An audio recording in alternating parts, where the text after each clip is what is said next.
each year, at least 2.8 million adults die as a result of being obese or overweight.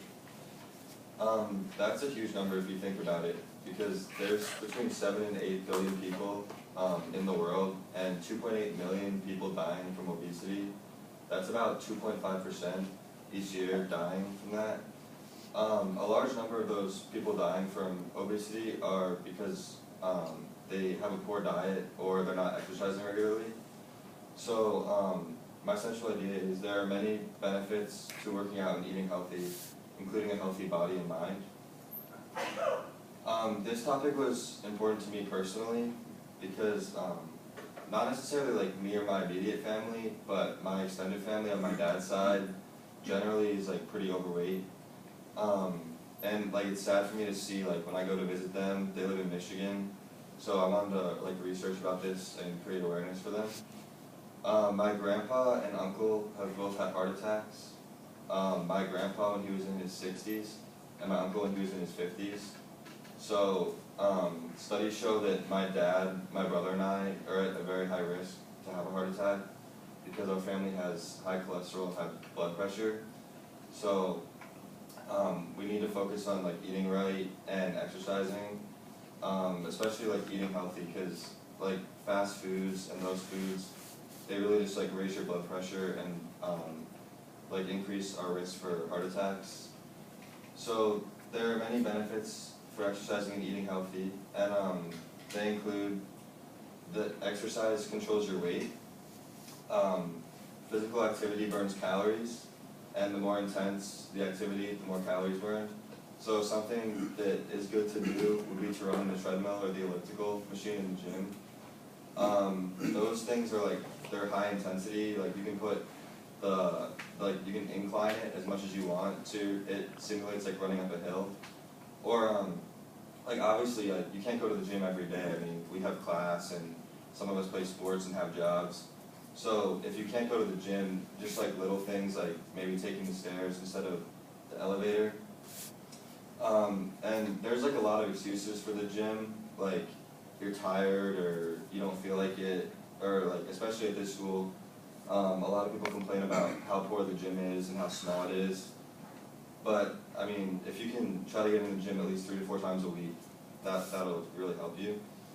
Exercise also prevents certain heart diseases. Being active produces what doctors like to call good cholesterol, which keeps blood flowing smoothly and decreases risk for cardiovascular problems. Exercise also improves mood. I don't know, I think like whenever I have like a tough day at school or at work, I think like the main thing I want to do is just go to the gym and either go on the treadmill or work out. It's just a great way to like blow off steam. Because physical activity stimulates the brain cells, and also you're likely to feel more confident in your appearance after you work out. Because like if you go and do like push-ups or sit-ups or whatever, and you feel like the burn that you feel when you're exercising your muscles, that you're just going to feel more confident in your appearance. And then it kind of goes the same way for eating healthy, the same principles. Eating healthy doesn't mean starving yourself or like going hungry. It just means like having a balanced diet with an emphasis on eating breakfast every day, and it includes all food groups. One of the worst things you can do would be skip breakfast, because that leads to an unhealthy pre-lunch snack. So like if you skip breakfast, studies show you're likely to eat like chips or ice cream or something before breakfast or before lunch, which is just not a healthy choice. So most people will be familiar with the food pyramid, which is a pyramid just like any other pyramid, and like the top is like sweets and fats, and then in the middle there's like dairy and fruits and vegetables, and the bottom of it is like grains and carbs, the stuff you're supposed to eat like 5 or 6 times per day. So the MayoClinic.com kind of expands on that a little bit.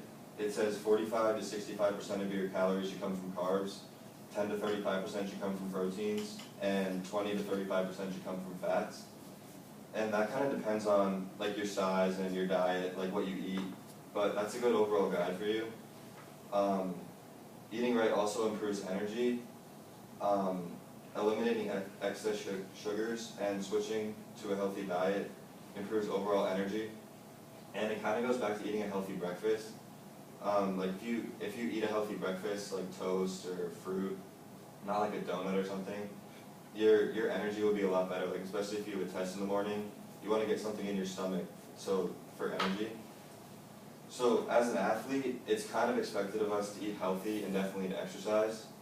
Obviously, like I'm not perfect. I don't eat healthy a lot. Like I like a lot of unhealthy foods, but I try to balance my diet. And while I'm in season, I try to cut out soda and sweets, like desserts, like cookies and brownies.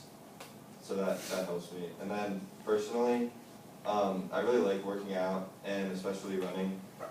Yesterday we had kind of a tough practice. We had a bad weekend, and we knew we were gonna have to run. So a lot of people were like complaining, and they really didn't want to do it. But I was just like, I kind